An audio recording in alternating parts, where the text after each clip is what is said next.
Over the weekend, Tommaso Ciampa put up a post on Instagram that was basically like talking about how he's thinking 2020 is turning out.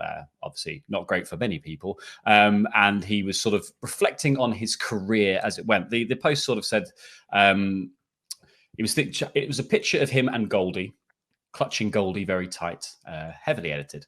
And he said, got me thinking, I miss 2018 Ciampa. He said, the wrestling business, like life, is full of waves, highs and lows. One moment you feel untouchable, the next you come crashing down. Giving up the title is definitely one of my career lows. And to be honest, damn near everything that's happened in my career since has been a disappointment. A few glimpses of highs here and there. My face-off with Adam when I returned and War Games come to mind, but lots of lows. The chase to reclaim Goldie, the final chapter with Johnny, and most recently, my encounter with Cross. Now, these face off with Adam Cole, not me. I just want to clarify for the people watching and listening, because that'll be on the really high, the highest list.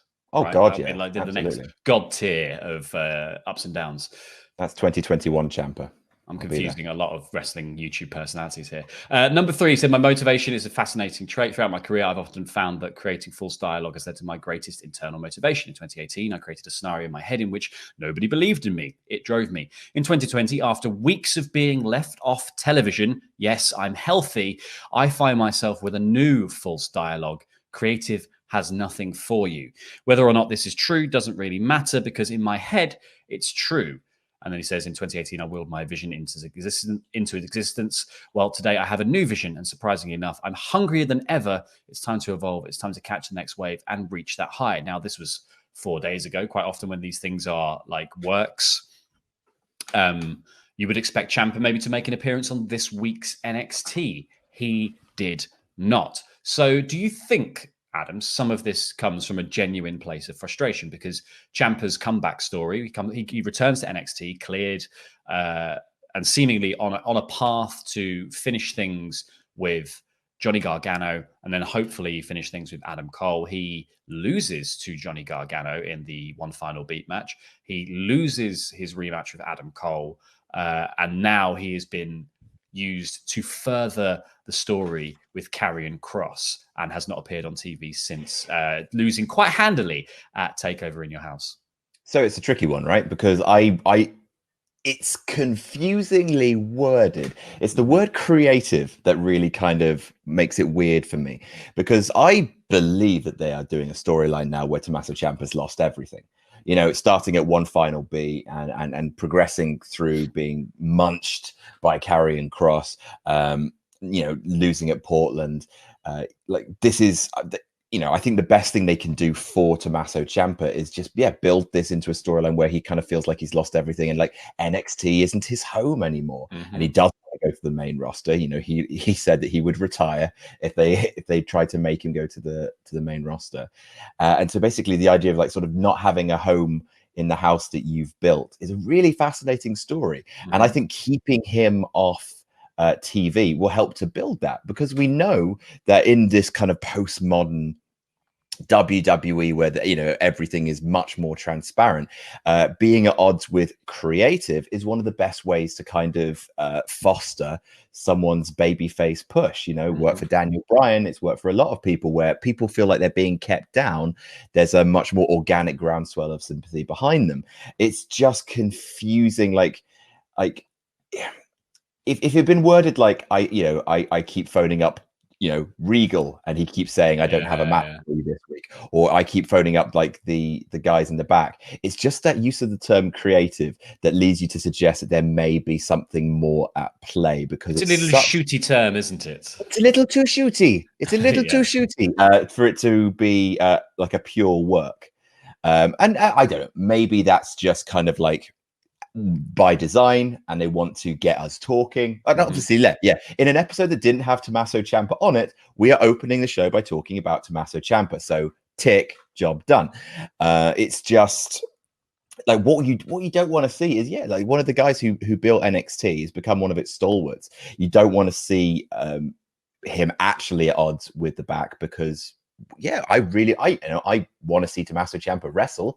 I think there's lots of people he could be wrestling. It's just that right now, the idea of him wrestling no one could work for a storyline. It's just very difficult to decipher that message. Yeah, and I think and it's particularly difficult because it comes at a time where NXT is swapping over.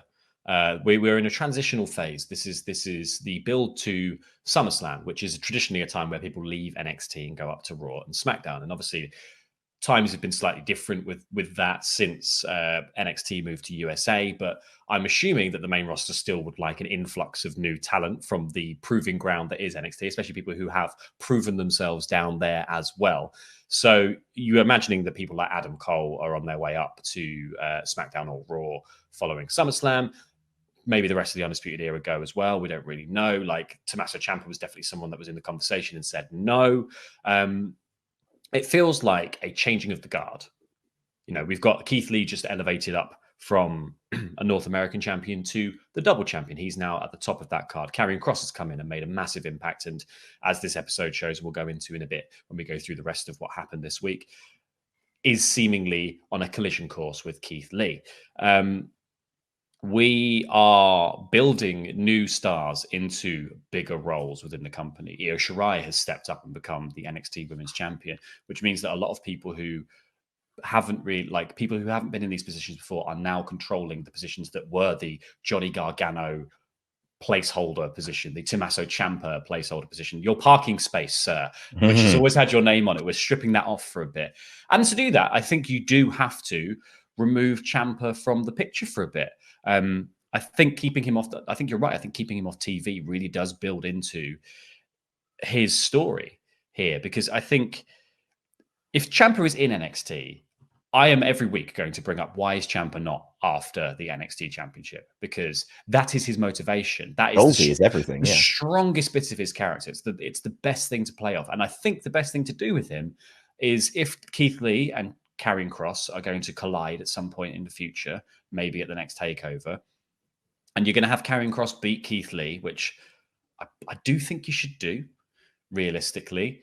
I think Ciampa returns. I think Ciampa returns to either scupper maybe Karrion Kross looks like he's going to win, and Ciampa returns to scuppers his chances. That's a really big babyface pop for you right there. But you could also do Karrion Kross wins at Takeover, and then the next night on NXT or the following NXT, as he comes out to celebrate and show off and destroy somebody else, Tommaso Ciampa makes his return and stakes his claim for Goldie.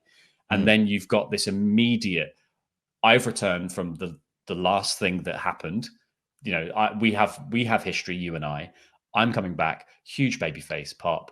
I'm coming back specifically for Goldie, and then you've immediately put him back in the position that I think a lot of NXT fans kind of expect him to be in. And this is, I guess, one of the issues with Ciampa as a character in NXT, because so much of NXT was built around him and Johnny Gargano for so many years, and then him and Adam Cole, that him not being in the title picture feels a bit odd when you're sort of watching him week to week just have like feuds that, like, because they're never going to replicate the sort of feud that he's had with Johnny either, over like other stuff that's not belts, you know. So I just feel like anything else feels like a kind of step down. Like, I thought Johnny's found an interesting story in the kind of it's about me and Candice now.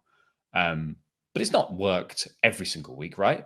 Well, that's the thing, is like Johnny Gargano can be on, because like you say, he's got that story with Candice. He can be on TV every single week, doesn't matter, like, because he's there, and like he's got a plan, but he's a Weasley little sod, and he's basically trying to scratch out every last little bit of power and glory that he can. You're right, Tommaso Ciampa's whole thing revolves around Goldie, and it's not his time to get Goldie back yet. So it's a weird thing. NXT, again, it has that kind of old territory tactic of, you know, it's weird. Like you say, wrestling a match can actually be detrimental to your character at certain points. This is not something that Raw and SmackDown really ever deal with, because Raw is goddamn 3 hours long. And SmackDown's right up there, you know, in terms of like, they just have to keep the talent keep coming out, and you get real diminishing returns.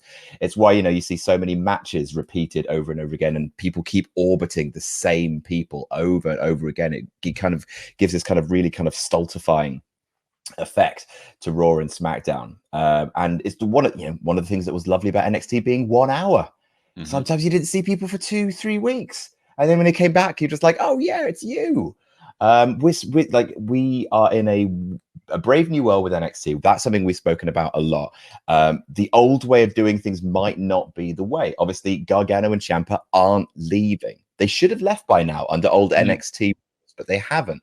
So it's a kind of like, how do you stay true to what Tommaso Ciampa's character is, his psychoses, his focuses, everything that, like, his obsessions? How do you stay true to that character whilst also not elevating him to pastures new? And I think it's an inelegant solution, but it's the best one we've got.